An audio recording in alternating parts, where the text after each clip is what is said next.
আজি আমি যিখন নাটক আজি আমি মিউজিক ফাইনেল ৰিহাৰ্চেল কৰিলোঁ দেউতা মই তোমাৰ ছোৱালী। আজি মই খুব সুখী হৈছোঁ যে আমি প্ৰায় আঢ়ৈ মাহ ধৰি যি কষ্ট কৰিছিলোঁ সেই কষ্টৰ ফল আমি আজি ৰিহাৰ্চেলত দেখা পাইছোঁ। আৰু প্ৰতিজন অভিনেতা অভিনেত্ৰী খুব কষ্ট কৰি ধুনীয়াকৈ অভিনয় কৰিছে। আৰু আমাৰ মিউজিকত থকা মনদীপ মাজুলীয়েও বহুত কষ্ট কৰি আমাৰ নাটকৰ লগত লাগি আছে। মই মনদীপক মাজুলীও ধন্যবাদ জ্ঞাপন কৰিছোঁ। আৰু ভাস্কৰ দাও এয়া লাগি আছে ৰাতিপুৱাৰ পৰা। গতিকে সকলোখিনিৰ প্ৰচেষ্টাত আমি ভাবিছোঁ যে তিতাবৰ এমেচা গ্ৰুপে নাটক কৰাৰ যি ধাৰাবাহিকতা এয়া অক্ষুণ্ণ ৰাখিছে। আৰু আজি নাটকখন লৈ মই খুবেই সুখী। আৰু দ্বিতীয় কথাটো হৈছে যে বহুত মানুহে মোক কৈছে যে দেউতা মই তোমাৰ ছোৱালী নাটকখন নামটো ভাল লাগিছে, ইয়াৰ বিষয়বস্তু কি? তেতিয়া মই কৈছিলোঁ যে সন্তান কেতিয়াও পিতৃ মাতৃৰ অবাধ্য হোৱাটো উচিত নহয়।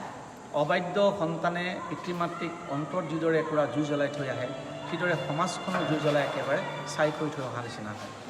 আৰু এইটো ড্ৰাগছৰ যি ভয়াৱহতা, এই ভয়াৱহতাই কেনেকৈ আমাৰ সমাজখন গ্ৰাস কৰিছে তাৰ বিষয়ে নাটকখনত দেখুওৱা হৈছে। সেইকাৰণে সচেতন যিসকল দৰ্শক আছে তেওঁলোকে নাটকখন চোৱাৰ আগ্ৰহ প্ৰকাশ কৰিছে। আৰু সেইকাৰণে মই আপোনাৰ এই চেনেলৰ জৰিয়তে মই সকলোকে অনুৰোধ জনাইছোঁ, আহক 10 তাৰিখে নাটকখন উপভোগ কৰি আমাৰ এমেচা গ্ৰুপটোক আহি উপকৃত কৰক। আৰু আমাৰ এইখিনিত আমি এটা ভাবিছোঁ কথা যে আমাৰ এমেচা গ্ৰুপৰ যিখন পৰৱৰ্তী নিবেদন হ'ব ভূপেন হাজৰিকাদেৱৰ ওপৰত লিখা হৈছে নাটকখন। ভূপেন দা মই আকৌ গীত গাম। এই নাটকখন ইতিমধ্যে শেষ পৰ্যায়ত আছে। আমাৰ এমেচা গ্ৰুপে পৰৱৰ্তী এই নাটকখন মঞ্চস্থ কৰিব। নতুন পুৰণি বহু শিল্পীয়ে কিন্তু এই নাটকখন কৰাৰ আগ্ৰহ প্ৰকাশ কৰিছে। সেয়ে আমি আশাবাদী তিতাবৰত এটা নাট্য বিপ্লৱ আমি গঢ়ি তোলাৰ চেষ্টা কৰিছোঁ। আৰু এয়া যাতে আমি ফলপ্ৰসূ হওঁ তাৰ বাবে ভগৱানৰ ওচৰত আমি আশীৰ্বাদ দিওঁ। এইটোৰ ওপৰত আপুনি দিয়ক। এইটো আমাৰ 2খন নাটক আমাৰ এই মনমোহন সিং প্ৰেক্ষাগৃহতেই হ'ব। 10 তাৰিখ আৰু 11 তাৰিখ দুদিনেই হ'ব। আমাৰ 11 তাৰিখে এখন খুব ভাল ড্ৰামা আছে আমাৰ নাট্যকাৰ প্ৰশান্ত হাজৰিকাদেৱে লিখা কদমতলীৰ কুৰুক্ষেত্ৰ। এই নাটকখনৰ বিষয়বস্তুটো খুবেই ভাল। ক্ষমতাৰ অৰিত কেনেদৰে আমাৰ অসমীয়া সমাজখন ভাঙি চূৰ্ণ বিচ্ছিন্ন হ'বলৈ গৈ আছে। সকলো মানুহকে পাৱাৰ লাগে, ক্ষমতা লাগে।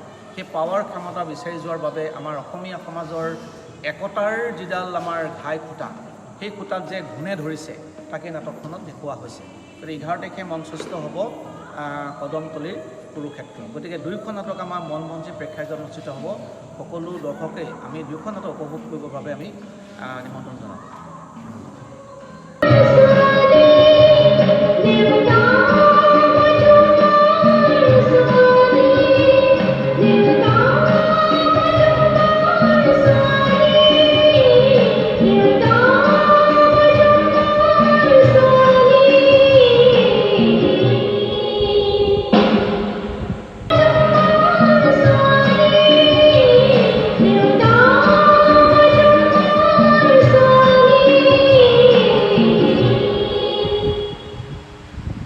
এইদৰে আজি সমাজত হাজাৰজনী বহুৰে দৃষ্টি মন কৰি অৱশ্যে গতি কৰিছে আৰু পিতৃ মাতৃৰ আশা আকাংক্ষা চেঁচা পানী ধৰিছে। আমি সমাজত প্ৰত্যেকজন অভিভাৱক সমাজ আৰু দেশৰ সমৰ্থক হ'ব লাগিব। আমাৰ সন্তানসকলক সঠিক পথৰ আগুৱাই নি এখন সুস্থ সমাজ গঢ়ি তুলিব লাগিব।